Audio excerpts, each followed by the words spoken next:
पहाड़ों की सुबह अलग होती है। वो शहर जैसे नहीं होती, जहाँ दिन बस शुरू हो जाता है। यहाँ सुबह जागती नहीं, उगती है। गौरीकुंड से केदारनाथ की चढ़ाई शुरू हो चुकी थी। आरव ने अपने कंधे पर बैग ठीक लगा रखा था और लंबी सांस लेकर ऊपर देखा। बर्फ से ढकी चोटियाँ जैसे आसमान को छूने की कोशिश कर रही हों। उसका यहाँ आने का मकसद भक्ति से ज़्यादा भागना था, खुद से, अपनी उलझनों से और उन सवालों से जिसका जवाब उसके पास नहीं था। भीड़ थी, घोड़े, खच्चर, तीर्थयात्री, हर कोई अपनी अपनी मंजिल में खोया हुआ। तभी पीछे से एक आवाज़ आई, सुनिए, ये रास्ता केदारनाथ ही जाता है ना? आरब ने मुड़कर देखा। एक लड़का, थोड़ा थका हुआ, पर आंखों में अजीब सी चमक। यही, हाँ, यही जाता है, आरब ने कहा। पहली बार आए हैं?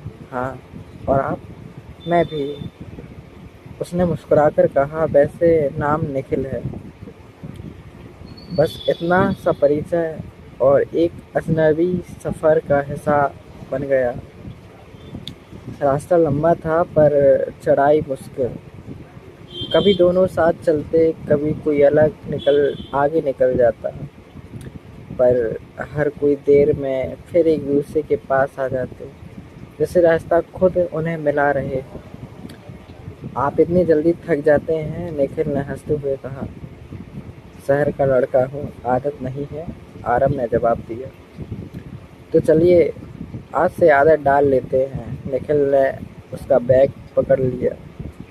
अरे रहने दीजिए, कभी कभी किसी का सहारा ले लेना चाहिए, हर चीज़ अकेले नहीं होती। आरब ने पहली बार उसकी आंखों में गैर से देखा, और जाने क्यों उसे लगा कि ये बात सिर्फ बैग के लिए नहीं थी। रास्ते में एक छोटा सा ढाबा आया। दोनों वहीं बैठ गए। ठंडी हवा, गर्म चाय और सामने बहती मंदाकिनी। आप यहाँ क्यों आए हैं? निखिल ने पूछा। आरब कुछ देर चुप रहा। खुद को ढूंढने। मिल गए? नहीं, शायद और खो गया। निखिल ने हल्की मुस्कान के साथ कहा, कभी कभी खुद को पा लेने के लिए किसी और से मिलना जरूरी होता है। उस दिन के बाद उसका सफ़र सिर्फ केदारनाथ की ओर नहीं था, एक दूसरे की ओर भी था। शाम तक दोनों ऊपर पहुंच गए। मंदिर के सामने खड़े होकर जब घंटियां बज रही थीं, आरब ने आंखें बंद कर ली। उसने भगवान से कुछ नहीं मांगा, बस एक अजीब सी सुकून महसूस किया। जब उसने आंखें खोली तो निखिल उसे ही देख रहा था। कुछ मांगा? निखिल ने पूछा। नहीं, शायद जो चाहिए था वो मिल गया। उस रात दोनों एक ही ढाबे के बाहर बैठे थे, ऊपर तारे, नीचे ठंडी हवा। तुम्हें कभी ऐसा लगा है, निखिल ने धीरे से कहा, कि कोई अजनबी बहुत अपना सा लगने लगा है? आरब का दिल धड़कने लगा। हाँ, उस डर भी लगता है कि ये एहसास सही है या नहीं। कुछ देर दोनों चुप रहे। फिर आरब ने धीरे से कहा, सही गलत तो दुनिया तय करती है, दिल तो बस महसूस करते हैं। निखिल ने उसकी तरफ देखा। और तुम्हारा दिल क्या कहता है? आरब ने नज़रें झुका लीं। और तुम्हें खोना नहीं चाहता। पहाड़ों में उस रात हवा थोड़ी ठंडी थी, पर उसके बीच कुछ गर्म हो चुका था। सुबह जब वापसी का वक्त आया तो रास्ता वही था और एहसास बदल चुके थे।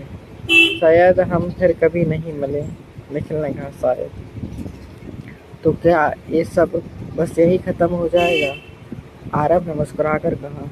कुछ कहानियाँ मंजिल तक पहुँचने के लिए नहीं होती, बस रास्ते में महसूस करने के लिए होती है। निखिल ने उसका हाथ पकड़ लिया।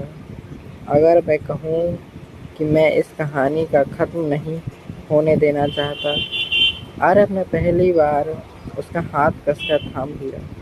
तो फिर ये कहानी ख़त्म नहीं होगी। पहाड़ों ने उस दिन दो अजनबियों को मिलाया नहीं था, जन्म दिया था। अगर चाहो तो इसका कहानी 2 बना सकता हूँ, जहाँ उन्होंने एक दूसरे के साथ रोमांस किया। अगर आपको ये कहानी अच्छी लगी हो तो प्लीज़ लाइक करिएगा, शेयर करिएगा और अगले पार्ट के लिए प्लीज़ कमेंट करिएगा।